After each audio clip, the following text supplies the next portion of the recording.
Welcome to Deep Dive, a sort of personal project that I felt I had to share. I have more than 30 books in queue and probably another 30 topics that I want to learn more about.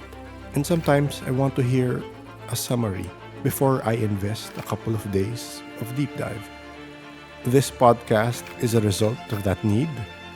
With the help of some Google apps and tools, what you have here is a podcast format that is surprisingly entertaining, even if it's a bit comprehensive.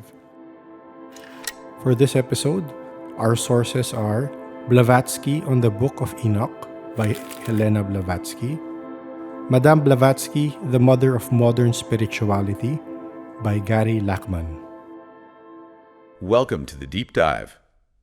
Today we're jumping into your sources on Helena Petrovna Blavatsky and the Book of Enoch. Fascinating combination. It really is. Our mission, basically, is to unpack the connections Blavatsky makes. What does she see there, and what does it tell us about this whole idea of ancient wisdom? Okay, so we've got Blavatsky's own writings on Enoch, which is great direct insight. Right. And then we have Gary Lachman's biography, Madame Blavatsky, the Mother of Modern Spirituality. That gives us some more, modern scholarly look at her life, her work, the controversies. These are definitely part of the story. Yeah. So Blavatsky's big claim about Enoch right off the bat, she says, the book we have now, even incomplete, is really a copy. Yeah, a copy of much, much older primitive records, hidden before the flood, the deluge. Wow. So not just some standalone ancient text, it's part of a hidden lineage.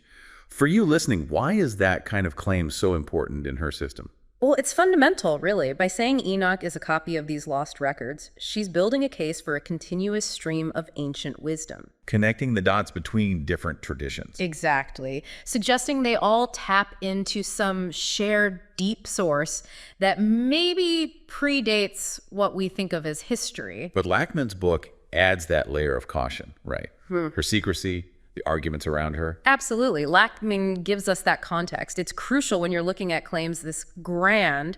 You have to consider the source, her life, the whole picture. Okay, so let's dig into that. These primitive records and Enoch. She talks about Enoch's wisdom being written on pillars. And she links this to Egypt, specifically Hermes, father of wisdom, she calls him, who supposedly did the same thing, hid texts under a pillar. It's a really interesting parallel she draws across cultures. And that's her method, isn't it? Finding these threads, these commonalities between myths or traditions that seem separate. But is she finding real historical links, or is it more interpretation through her own lens? That's the million-dollar question, really. You see these Egyptian pillars with hieroglyphs, supposedly a source of wisdom, and then she connects them to pillars linked with Mercury or Seth. It's quite a synthesis. And she pushes it even further. This is where it gets really interesting for me. She says these pillars are the prototypes, the original models for Moses' 2 tables of stone. Yes, she makes that explicit link. And then she brings in Josephus, the historian. Claims he wrote that these Enochian pillars were still around in his day. What do we do with that? Well, citing Josephus is her attempt to anchor it in history, to say, look, this isn't just myth. These things were real, documented objects. Grounding the esoteric in something tangible. Exactly. But from Lachman's viewpoint, we'd ask, how solid is that reference? Does it really hold up? It tells us a lot about her approach, trying to weave together historical fragments, whether they quite fit or not. Okay, moving from physical pillars to the name itself. Enoch. Blavatsky looks at the word. Right, the etymology. In Greek, enoishin meaning inner eye or the seer. Okay. And in Hebrew, she says, with the Masoretic points, it means initiator or instructor. So the implication isn't just one guy named Enoch from Genesis. That's what she suggests. That Enoch could be more of a title, a designation for certain enlightened figures, these seers or initiators. Like an archetype recurring through history. Precisely. Not just a single patriarch, but a representation of a certain kind of wisdom teacher. Which, for you listening, opens up the idea that these old texts might be about lineages of wisdom, not just individuals. And that leads her to say that the big names of antiquity, Orpheus, Hesiod, Pythagoras, Plato. Yeah, all the heavy hitters. They all drew from these same primitive records. That the wisdom in Enoch, or texts like it, is fundamental, foundational to Western thought, even. It's a huge claim. She's essentially proposing this underlying perennial wisdom tradition, connecting all these major spiritual and philosophical figures back to a common source. With Enoch as a key part of that source material. Representing it, yes. Yeah. Now, Lachman might again ask us to consider how much of this is verifiable history versus Blavatsky's own syncretic project, weaving these things together. Let's look inside the Book of Enoch itself. Some dramatic stuff in there. Blavatsky quotes passages about years getting shorter. In the days of sinners. Right, and the moon changing its laws. And she connects this directly to the time before the flood, before Atlantis was destroyed. So she's not reading this metaphorically. Not at all. Yeah. For her, it's literal history, cosmic history. Yes, she folds it right into her cosmology. Atlantis, cataclysms, changes in the Earth's axis even. She sees Enoch as preserving knowledge of these massive ancient events. And Lachman's bio helps us see where her Atlantis ideas came from, how they developed. Exactly. It gives context to why she might interpret these passages in such a specific, cataclysmic way. To back up the idea that Enoch is super ancient, she mentions Origen, 2nd century CE figure. Yeah, a major early Christian writer. And Origen apparently mentioned Enoch as an ancient work, assigned to the world from its creation. Why bring Origen into it? It's about authority and pedigree. By citing an early respected Christian figure like Origen, acknowledging Enoch's antiquity, she's arguing against anyone who might dismiss it as, a later or less important text. Giving it historical validation within that early Christian context. Right. Suggesting it was recognized way back. It's interesting how Enoch was received differently, though. Blavatsky points out that Jewish tradition largely rejected it from the canon. It wasn't included. But the New Testament writers, she says there's a cumulative coincidence of language and ideas. Yes, overlaps. And Jude, the Epistle of Jude, explicitly calls Enoch a prophet. So what does that discrepancy tell us? Well, Blavatsky uses it to argue that early Christianity didn't just spring up in a vacuum. It likely drew on existing traditions and texts. With Enoch being a prime example of something that fed into it. That's her argument. For you listening, it kind of challenges the idea of a totally separate origin for Christian ideas, suggesting more of a complex mix. Now, she's not totally rigid about the text we have today. She admits it might have additions, interpolations. Yeah, she talks about potential pre-Christian and post-Christian changes. She even points to a detailed Enoch dividing day and night into 18 parts as possibly based on later astronomy. So how does acknowledging that fit with her claim of ancient origins? It allows her some flexibility. She can say, okay, the version we have now isn't perfect. It's a transcript built on much older foundations. It lets her account for apparent inconsistencies while holding on to the core idea of its deep antiquity. Smart. Okay, chronology. Enoch talks about days and weeks. Christian interpretation, she says, saw these allegorically days as hundreds of years, weeks as 700. Right, a symbolic timeline. But Blavatsky rejects that. She brings in her own system. Root races, sub-races, big theosophical concepts. For you listening, think vast evolutionary cycles for humanity. How does she map Enoch onto that? She basically integrates Enoch's timeline directly into her theosophical evolutionary scheme. The days and weeks become specific epochs within the development of these root races and their offshoots, the sub-races. So it's not allegory for her, it's a coded history of human spiritual evolution. Pretty much. She even tries to pinpoint when the specific seer who compiled the current Book of Enoch lived, placing him within a specific side race of a sub-race of the third root race. Very precise within her system. This leads to the idea that things like the two pillars, the tables of stone, right, even a Masonic symbol, the white porphyry stone Enoch supposedly hid. Yeah. These are all symbolic copies, echoes of the original lost records. The symbolic transmission idea, very common in esoteric thought. What's the significance there? It suggests profound knowledge isn't always passed down literally, but encoded in symbols, allegories, objects. The physical things we find aren't the source itself, but keys or reminders. Which raises the question for us. How do we read symbols? Can they really carry ancient knowledge accurately over millennia? Exactly. It's a fundamental question in esotericism. Blavatsky also talks about missing parts in Enoch manuscripts, like a dream about cows, black, red, white heifers. A strange passage. And she interprets this as relating to the early root races, their evolution and disappearance. Right, again applying her theosophical key to unlock the symbolism. The colors become codes for different stages of human evolution in her system. It lets her weave Enoch's narrative into her grand cosmology. There's another chapter she focuses on an angel teaches white cows a mystery, which then becomes a man. Yes. Blavatsky connects that to the emergence of the early Aryans in her framework. And she identifies figures like the Lord of the Sheep as Karma, the head of the Hierophants, as a supreme initiator figure. Mapping her concepts onto the text's characters. And she really disagrees with the standard Christian reading that this chapter predicts the flood, Moses, Jesus. Strongly disagrees. She sees it completely differently. What's her take? For her, it's not about biblical history. It's an allegory about the fall of Atlantis, and crucially, the dangers of revealing sacred secrets too early or to the wrong people. Which connects to another theme she brings up. The penalty for revealing secrets. Yes, this idea that great teachers, Hierophants, Buddha, Pythagoras, Zoroaster, others, often face persecution, even violent death, for sharing hidden truths. She calls it a terrible occult law. What's the thinking behind that? A law protecting secrets. It seems to be. The idea that some knowledge is powerful, maybe even dangerous, if it falls into unprepared hands. So revealing it inappropriately carries a heavy price, almost like a cosmic rule. These deaths aren't random, they're consequences. Okay, let's shift gears a bit and bring in more of Lachman's perspective from the biography. He really stresses Blavatsky's impact, right?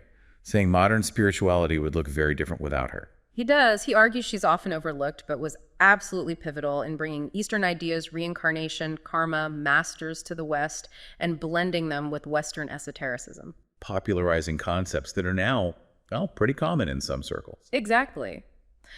For you listening, understanding her influence helps trace the roots of a lot of contemporary spiritual thinking. But Lachman also really digs into how she obscured her own past. Sweep away all traces, he says. That deliberate obfuscation. Which obviously makes it hard to verify her stories, her sources, maybe even her interpretations. It's a major challenge. She talks about the host of unreliable witnesses around early Theosophy. It creates this fog around her history that's difficult to penetrate. He mentions Colin Wilson's view, too, seeing her as maybe both genuine and a fraud, charismatic, psychic, but also a bit of a rogue. Yeah, Wilson's ambivalent take. He kind of captures the puzzle of Blavatsky. Was she a visionary, a charlatan, or somehow both? The contradictions are part of her enduring enigma. Lachman notes Wilson pointed out her sense of humor, even when accused of fraud. Adds another layer. Lachman also brings up her family background, Rosicrucian Freemasonry connections through her great-grandfather. Right, as a potential source for some of her ideas. How might that have influenced her? Well, it provides a possible link to established Western esoteric traditions. It suggests she wasn't necessarily inventing everything whole cloth, but maybe drawing on and reinterpreting existing Rosicrucian or Masonic concepts within her own theosophical system. Lachman also mentions the Russian tradition of holy wanderers, these kind of charismatic, unofficial spiritual seekers. Like Blavatsky herself or Gurdjieff later. How does that context help? It gives a cultural backdrop for her unconventional life, her travels, her seeking wisdom outside the usual institutions. The image of the wanderer searching for hidden knowledge seems to fit her path. She had that amazing self-description. A volcano in constant eruption in my brain and a glacier at the foot of the mountain. Powerful image, isn't it? What does that suggest about her? Intense energy, maybe, constant ideas, the volcano, but also perhaps a controlled will, a coolness or reserve, the glacier, that let her channel it all into writing those massive books. Her early dabbling in the occult, like visiting a Coptic magician in Cairo, Lachman sees these as formative. Yeah, those kinds of early encounters often are. They expose people to different realities, spark insights. For Blavatsky, they likely fed into the very eclectic mix of ideas that became Theosophy. Then there's the famous, or infamous, meeting with her master Moria in London. Lachman points out there are different versions of when and where it happened. The accounts conflict. Why emphasize that contested detail? Because it's such a foundational moment for her claims about the masters. The inconsistencies highlight the difficulty in separating fact from, well, possibly constructed narrative in her life story. It encourages a critical look at the basis of her authority. Still, Lachman notes that some British Army officers actually corroborated her travels to Tibet. Yes, which adds a layer of intrigue. It doesn't prove she studied with masters there, but it does suggest she physically went to a region that was hard for Westerners to reach then. Counters the idea she just made it all up from an armchair. Right. It challenges the most extreme skepticism about her travels. And Lachman discusses whether solo travel like that was even possible. He gives examples of other tough spiritual journeys. Yeah, he provides context, saying, look, it was incredibly difficult, but maybe not strictly impossible. It encourages a more nuanced view than just dismissing it outright. He also floats the idea her masters weren't only Tibetan, that this brotherhood might have had bases elsewhere. Which fits with some of Blavatsky's own hints. It makes the master's concept a bit more flexible, less geographically fixed. Lachman even mentions reports of telepathy in Tibet by other travelers. Not proof, obviously, But it provides a cultural context, right? Makes her claims about communicating with masters seem slightly less outlandish within that specific environment. Suggests such ideas weren't totally alien there. What about the mission she claimed Master Kuthumi gave her? To prove spiritualist phenomena were real, but debunk the idea they came from spirits of the dead. That's a really key point. It explains her early engagement with spiritualism. She wanted to show psychic stuff happen. But offer a different explanation, an occult one. Exactly. Not spirits, but other forces. Maybe living human powers or elementals. Something different from the standard spiritualist view. It was quite a controversial stance within that movement. Lachman tracks her time in the U.S., her involvement with spiritualism, demonstrating phenomena, but then criticizing their theories. That journey shaped Theosophy.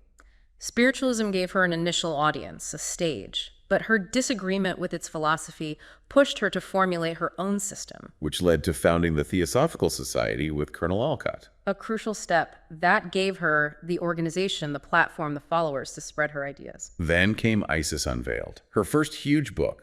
Lachman highlights the unusual way it was supposedly written. Yeah, the stories around its composition are legendary. What was its impact? Massive. It was this sprawling attempt to synthesize religion, science, myth, esotericism.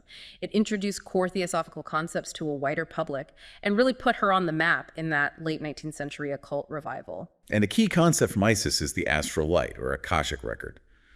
Lachman explains she drew on earlier ideas there.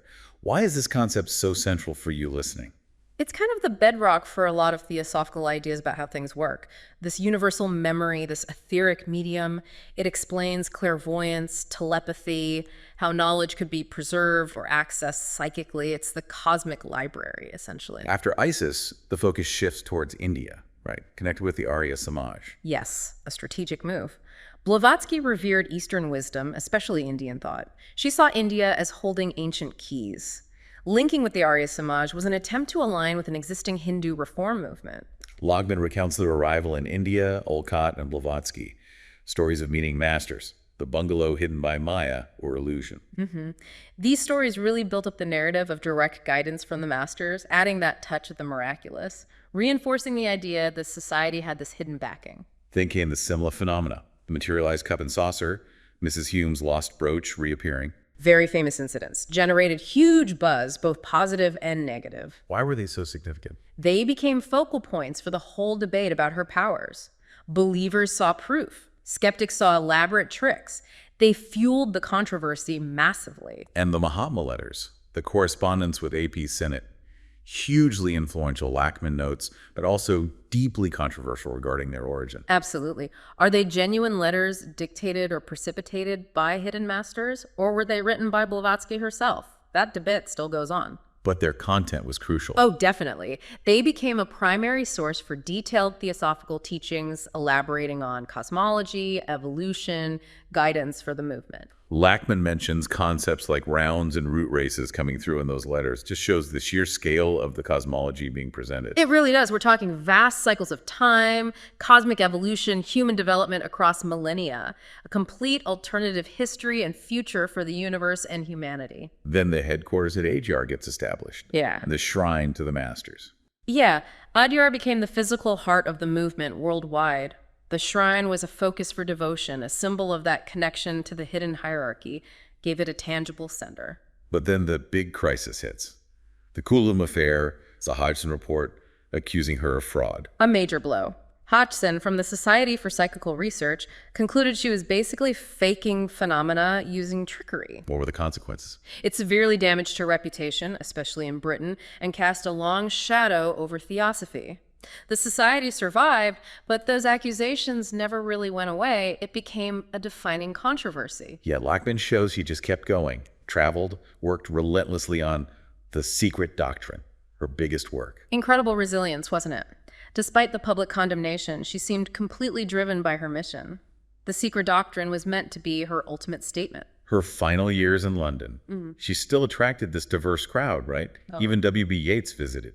Yes, she remained a magnetic figure. Her personality, her ideas, even the controversy, it all drew people in who were looking for something different, some deeper knowledge. Yeats was fascinated for a time. Lachman does touch on a darker side, though, how some theosophical ideas, like root races, were later twisted by racist movements, Ariosophy. Yeah, it's important to acknowledge that, how even spiritual ideas can be distorted and misused for really harmful purposes. A cautionary tale about critically examining any belief system's reception. So those core ideas, root races, Atlantis, they remained central to her worldview, essential for understanding theosophy. Absolutely foundational. That grand sweeping narrative of cosmic and human history, however controversial, is the backbone of her system. And establishing a European HQ in London just before she died showed the movement was growing internationally. Definitely. It proved her ideas had resonance far beyond India or the US. They were spreading across cultures. But the controversies continued right to the end. The fraud accusations never died down. No, they persisted. It highlights the fundamental ambiguity around her. Were the phenomena real? Was she who she claimed? The lack of definitive proof just keeps the debate alive. And Lachman mentions Theosophists still commemorate her with White Lotus Day. Yes, shows her enduring importance as the founder, the primary source of inspiration for the movement, despite all the questions. After she died, Lachman describes the inevitable succession issues. Judge, Besant, Leadbeater going in different directions. Common pattern in spiritual movements after the founder dies, isn't it? Struggles over leadership, interpretation. Leadbeater's claims of direct contact with the masters, more psychic, less embodied Lachman, sees that as a shift from Blavatsky's view. Yeah, Blavatsky often described the masters as real, physical people, albeit advanced. Leadbeater emphasized clairvoyant communication, a more purely spiritual connection. It led Theosophy in new directions, diversifying the movement, maybe fragmenting it too. Lachman broadens the picture too, showing the hidden masters idea wasn't unique to Blavatsky. It was there in Rosicrucianism, Freemasonry. Right, placing her within a longer Western esoteric tradition. She adapted and popularized the idea, but didn't invent it from scratch. And the idea kept evolving after her. Sendiva Delvedra, René Guénon, the Shambhala legend. Shows the enduring power of that archetype, the hidden source of wisdom, the secret guides. It taps into a deep human longing. Even figures like Aleister Crowley with his Awas, or Gurdjieff and the Sarmang Brotherhood. Related quests. In a way, yes, different paths, different claims, but sharing that core theme. Seeking profound knowledge from hidden, perhaps non-human or superhuman sources. Lachman concludes by pointing out how even Blavatsky's own ideas about the masters seem to evolve, and who they actually were remains debated.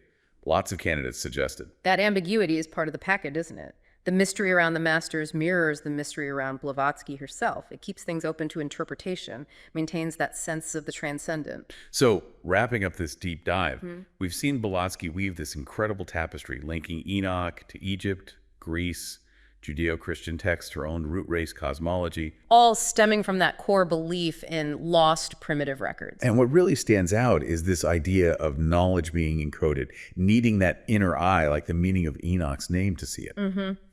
That and the recurring theme of secrets, guardians, the risks of revelation, combined with just the sheer human fascination with finding hidden wisdom, it gives you a lot to chew on. Definitely. And just thinking about the possibility that ancient, maybe esoteric knowledge could have subtly influenced mainstream religious texts. That's quite a thought. It is, and Blavatsky's own life, this blend of documented facts and intentional mystery, just fuels all these questions about history, transmission, hidden influences. Which brings us to that final question for you listening. Helena Blavatsky, was she a genuine channel for ancient wisdom? Yep. A brilliant synthesizer? A master illusionist? Or some combination. Perhaps the most fascinating part is that, like those masters she wrote about, the final answer seems to remain elusive, open to your own exploration.